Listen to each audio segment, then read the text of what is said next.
The information presented is for informational purposes only. The opinions expressed are not necessarily the opinions of any Daikin company. This information should not be confused for accounting, legal, medical, or other professional advice. Please seek advice from a qualified professional for any specific questions. It's actually a very safe refrigerant. Daikin wants to be involved in the community. Making another touch point to build my brand. So the first question we ask everyone is, welcome to Accelerated HVAC Success. My name is Ben Middleton. I'm the National Sales Training Manager for the Goodman, Amana, and Daikin brands. Today we are here in Colorado Springs at the Garden of the Gods, and we're continuing talking about Daikin inverter heat pumps and how they are well suited for just about every environment and every single climate. Today I'm joined here with Matthew Bratsis. He is with EGIA and also works with OPTIMUS. I am. Matthew, thank you so much for joining us. Ben, thank you for having me at this absolutely beautiful location. You can't get a better location than this. I know. I don't even care what we talk about. We could just sit here for a little while and enjoy this beautiful weather, the beautiful background. This is amazing.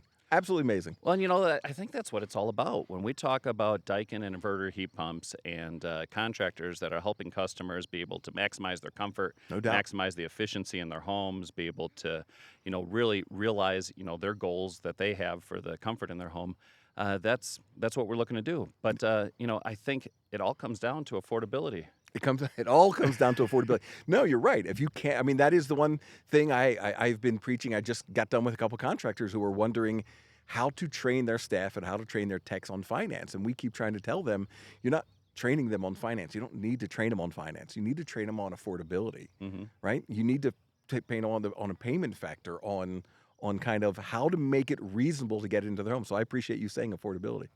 Yeah, when we look at the state of the homeowner today, I know you guys are always on top of all of the latest statistics and trends as far as what's going on. Tell us a little bit, what's going on with the consumer today? Okay, as far as that's a really broad question. There's a little bit of consumer fear right now. There's a little bit of hesitancy because of the uncertainty around the tariffs, around that situation. But it's slowed down. But the one thing that never slows down is heating, air conditioning, and comfort in the home. And the craziness in the conditions of the heat. There are some places where it hasn't gotten quite hot yet, and there are some places where it has gotten sweltering hot. I can tell you in the Southwest where I live, it is already 115 degrees and hot, and you're needing that. So consumers still have that need, but they are more focused on payment solutions, and they're more focused on affordability than ever because salaries have not gone up in a commensurate way with the cost of living, quite honestly. Tell us a little bit about where consumer confidence may be, where customers' credit has been. What's going on with credit right now in terms of debt, in terms of just overall scores? What's happening with the banks in terms of their willingness to lend? Okay. So again, thanks for 7 questions at once that I'll have no problems answering all at once. So starting from the bank perspective, the great news is even yesterday as we're recording this, the feds have decided to hold rates steady. And the feds are holding rates steady. They're not dropping them, which we don't anticipate, but they're also not increasing them at this point. There's a little bit of a worry about it going into a recession, but we're pretty solid. So from a banking perspective, the interest rates to the consumers are pretty steady, and the dealer fees to contractors have definitely not risen. Now, there's been some complaints about dealer fees in the last couple of years because they've gone up, but you and I have talked about this numerous times. They've just gone up to a historically normal rate. They're just to where they are at an average rate. We're getting a lot of traction with an 11.99. Banks are comfortable going longer terms now, so we're seeing 15-year terms, which are keeping that payment factor really low. And I think that's the one trend we're seeing the most in the lending area specifically is that longer term to drive that payment factor. If we can get that payment factor down to 1.20, right, $120 for every $10,000, we're really finding the sweet spot with consumers, and contractors are just kind of gobbling that thing up. So nothing has changed from the we're running a little bit above where we were previous years, so it's not like things have backed off at all. Consumer confidence is a little bit low, but this is one industry that it's not as affected, say, as in the rest of the home improvement industry where you get windows and siding and kitchens and baths. Those things are significantly down. The consumers are not doing that kind of spending. They're not putting in pools. They're not doing that luxury items or the upgrades. But for HVAC, we're not seeing much of a change at all. They have that need. They're going to take care of that need. Okay. So I still hear, I think HARDI put a report out last year that less than 30% of contractors are offering It's unbelievable. financing. It's unbelievable. It it it it absolutely boggles my mind. Ben, it absolutely boggles my mind how we've talked about this, and I respect the training that goes on with everything. I don't understand how contractors don't spend time, energy, and focus on the actual purchase experience. Because quite honestly, is there anything more important than the consumer making that purchase? Yet contractors stubbornly sit there and they don't want to offer payment solutions. Some of the times they don't even want to offer different versions of credit cards. It's like they don't understand that the more you meet the consumer where they need to purchase, and the easier you make that experience for, the more likely you're going to close some, the more you're going to have larger tickets, the more successful you're going to be. But yet, in spite of themselves, they don't offer finance or payment solutions at all. It is literally less than 30%. So, what do you say to a contractor that is hesitant to offer financing today? We've got all our viewers listening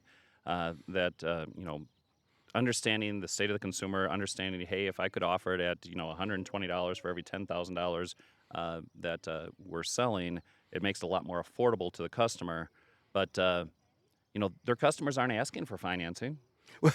No, their customers are. Their customers aren't asking for financing. That's part of their bad experience, right? Part of their experience is the customer that has raised their hand and said, "Hey, I'd like to be financed," is the one that normally has really, really bad credit. And there's not a lot of dealers that have gone on to a program like OPTIMUS, and not to put a commercial there, but where you've got a third look that'll write down regardless of FICO score and have that solution. So a lot of times when somebody raises their hand, they're not really qualified, and that immediately makes the contractor say, "I don't want to do this."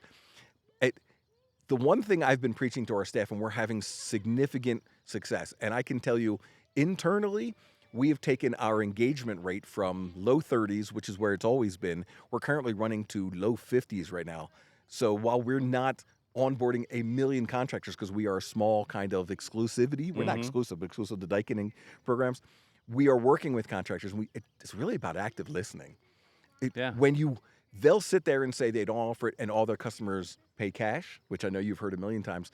But when you actually sit and take the time to actively listen and follow up, it really is about fear. And now we're starting to get into I guess I need to hire a bunch of psychology majors because we really need to give them therapy to make them understand how do you want to be successful and how do you expect to get there? And a lot of times if you talk to them and you engage with them at a different level, they'll start coming to, "Oh, yeah, I know I probably need it." And as soon as you get them giving that, they could take the step. It's just, how hard is it to create a new habit in your life, Ben? How hard is it to create a new habit in your life? Well, and I think the thing is, most people that have decent credit aren't going to go tell their HVAC contractor, "I can't afford this."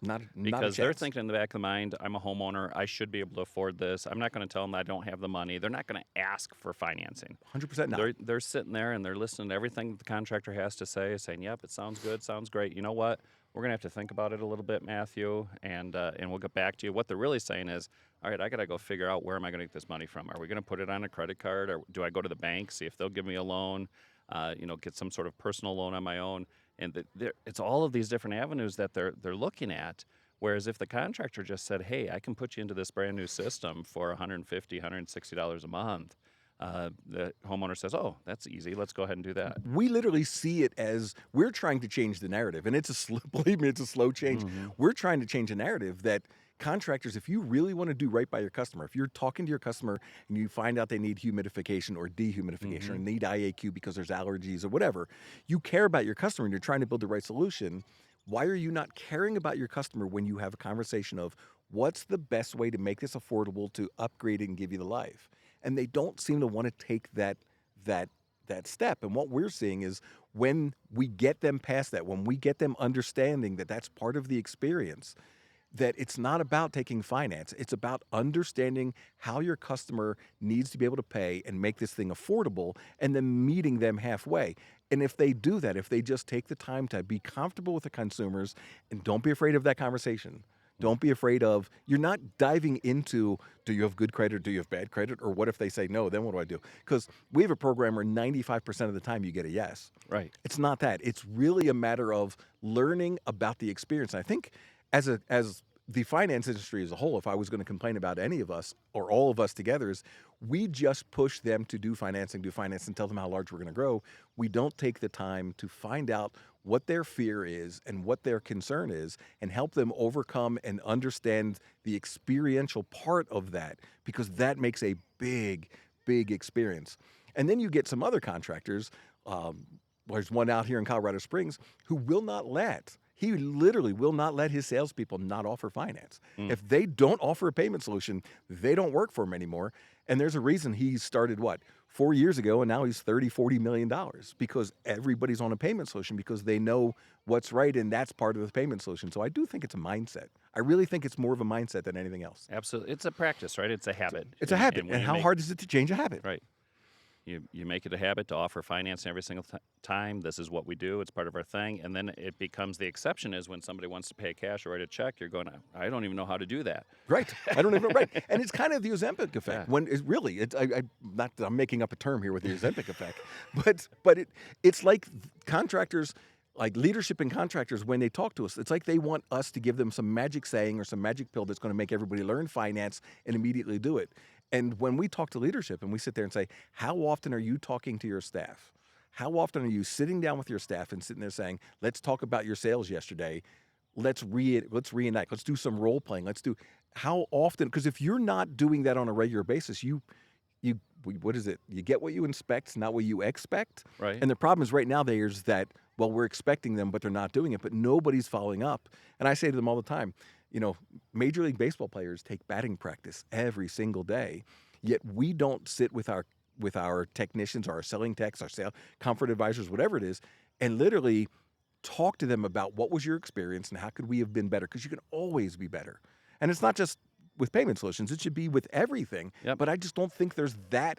They'll invest an ungodly amount of training in, more than anybody, but they don't invest that training on the purchase experience. And I think that's the missing key for a lot of contractors. I think if a lot of contractors spent time on the purchase experience, they would see their business skyrocket. Well, and I think we've seen a lot of different things where contractors have been very successful. We've seen them put finance on their website. Yeah. People are going ahead and applying for that before they even arrive. Right. And being pre-approved for the job. I mean, how easy is that for a comfort advisor when they come in? Yet you would be surprised how many contractors we have do that, because with OPTIMUS, it's really easy. It's not even a hard credit pull, and you get pre-qualified. Yet there are contractors that don't follow up on the leads when they come into their website. And it's just like, what part of business are you looking for? I mean, we all want the easy button, but this is kind of delivering you the easy button. Right. Absolutely. I had one contractor the other day literally says, I have budgetary deficits, so I can't afford to do financing. And it just boggles my mind, because financing, if you want to talk about budgetary deficits, financing is the absolute one path to a surplus. Absolutely. It's the absolute one path. It's really the only path to surplus, but you're not going to do it because you don't think you can afford it. And the backwards mindset is you have to be able to change your mindset and understand that by doing this, you're actually going to be able to afford so much more, and it's your fastest way out. Well, Matt, this has been wonderful. I really appreciate you coming out here. Do you have any, a contractor that's listening to this saying, I have no idea where to get started? How would they get started with being able to offer finance today? Maybe they say, hey, I'm a brand new business, so I'm 100%. afraid to get started. Maybe they're saying, I offered financing before, and maybe that particular institution they're working with, for whatever reason it didn't work out with them. Maybe they're saying, literally, I just don't know where to get started, and nobody's ever guided me. What are some quick, easy steps for somebody to get started and offer financing this week? So I love that you bring that up. So thank you. That's a beautiful little plug, opportunity for me to plug. If you go to optimusfinancing.com, there's no cost to apply for financing to become an Optimus dealer. Now, we have a built-in prime, near prime, and subprime. So we're literally the only program that's delivering 95% approvals. And we even have a small commercial loan, which at one point I'd love to come back and do another one for you, because we're seeing tremendous pickup on these residential contractors that are doing small commercial jobs. But as an Optimus dealer and as part of the EGIA network, we have an entire LMS focused on financing. I mean, from the start, where you can learn what the basic terms are, learn kind of the meanings of everything, how to offer it, how to position it in a good, better, best. Everything you could possibly, and it's available to an Optimus dealer at no cost. They're literally 20, 30 on-demand videos that are going to teach you everything that you need to know at no cost. So reach out to optimusfinancing.com, put your information in. One of our regionals will reach out to you. We'll get you set up. We'll get you started, and we'll educate you and give you access to those videos. Kind of, to be honest with you, almost even if you don't use OPTIMUS. You're going to use OPTIMUS because of the solution, but it is about educating people. That's great. And, I also think about the fact, not only do they get that, but the Goodman Amana Daikin dealers, Yes. we're going to assist and help with those dealer fees, with especially all of our, inverter technology and everything that we're doing to really help consumers enjoy that inverter heat pump experience. There's no question. And OPTIMUS is one program where we capture the make, model, and serial number inside the program. So we streamline your rebate so that we can get it to you faster in an easier, simpler way. So we are listening to the contractor. But yeah, get out of your own way. I keep telling people, stop tripping over the dollar bills to pick up pennies. You're missing the boat. If 70% of your clients aren't using payment solutions, whether it's a promotion with 0% interest or whether it's just a small payment, then you're not maximizing your profit. You're not maximizing your ability to actually grow. And that's the biggest mistake. Well, Matt, thank you so much. Ben, thanks for having me. I'm just going to hang out and enjoy God into the Gods a little bit. This is awesome. And for all of you that are out there, if you like this episode, please go ahead, hit that like button.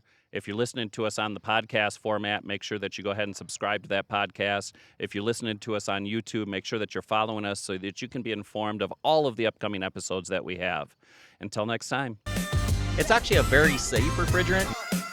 Daikin wants to be involved in the community. Making another touch point to build my brand. So the first question we ask everyone is,